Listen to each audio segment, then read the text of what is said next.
గుంపులుగా నిలబడకుండా దానికి కూడా ఏదో ఒక దారి చూపిస్తే అక్కడ కొంచెం అంటే కుమారి ఆంటీ వంటల్లో ఏంటి స్పెషల్ ఏంటి? ఏం కలుపుతున్నారు మీరు? అంతమంది జనాలు ఎగబడి ట్రాఫిక్ అయ్యేంత విధంగా ఏం వండుతున్నారు? వంటలో ఏమేస్తున్నారు అసలు?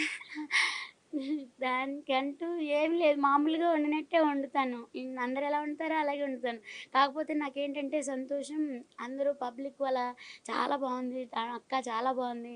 మా అమ్మలాగా పెడుతున్నావు చక్కగా మా అమ్మ చేసినట్టుంది అలా అనేటప్పటికి, ఇట్లా మెచ్చుకునేటప్పటికి ఇంకా నాకు నా కస్టమర్స్‌కి ఇంకా బాగా వండి పెట్టాలి. ఇంకా బాగా చేయాలి అని శ్రద్ధతో వండుతాను. ఏదైనా సరే జాగ్రత్తగా వండుతాను. హ్మ్. అంటే రీల్స్ చూసే కస్టమర్స్ పెరిగారా? లేదంటే అంతకుముందే ఇంత క్రౌడ్ ఉండేదా మీ హోటల్ దగ్గర? అంటే ఫస్ట్ నుంచి మామూలుగా బానే ఉండేది.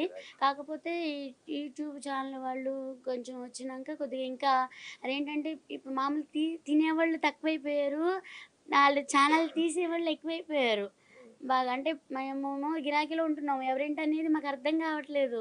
అంటే బయట ఏం జరుగుతుంది, ఇదేంటనేది కూడా మాకు అసలు బయటకి కనబడట్లేదు. ఏమైందనేది. ఈయన, నేను, బాబు ముగ్గురం అక్కడే ఉంటాం. జాగానేమో చిన్నగా అయిపోయింది కదా! దాంతోటి ఇట్లా గుమిగూడేసేటప్పటికేమో అసలేం అర్థం కావట్లేదు. అక్కడ ఏం జరుగుతుంది? బయట ఏంటనేది. కాకపోతే అవి వీడియోలు, రీల్స్ తీసినయి కూడా ఏంటి అనేది కూడా మాకు తెలీదు. అంటే చూడటానికి టైం కూడా సరిపోదు. అంటే వచ్చిన కాడ నుంచి మార్నింగ్ 4కి లెగుస్తాము. ఆయన 4కే లేస్తాను. నేనైతే 6 అలాగే లెగుస్తాను. లేసిన దగ్గర నుంచి మళ్ళీ నైట్ పడుకునేటప్పటికి 11 అయితది. అప్పటి నుంచి పనులే సరిపోతాయి గానీ టీవీ చూసే అంత ఇది ఉండదు. హ్మ్. ఏది కాబట్టి అసలు రీల్స్ ఆంధ్ర నుండి తెలీదు. స్పెషల్‌గా మీ కుమారి ఆంటీ తినడానికెళ్తున్నాం హోటల్‌కని బ్యానర్‌లు పెట్టుకొని మరీ వచ్చిర్రంటున్నారు. అసలు నిజమేనా? ఆ! లేదు. ఆ! అది. కాకపోతే కస్టమర్స్‌కి నేనదే చెప్తాను. అంటే ఫుడ్డు బావుంటది ఇదిగా అని చెప్పి కొంచెం అట్లా చేస్తుంటే, నాన్న అలా చేయకండి నాన్న తప్పు నాన్న ఇది స్ట్రీట్ ఫుడ్ నాన్న అని చెప్పాను.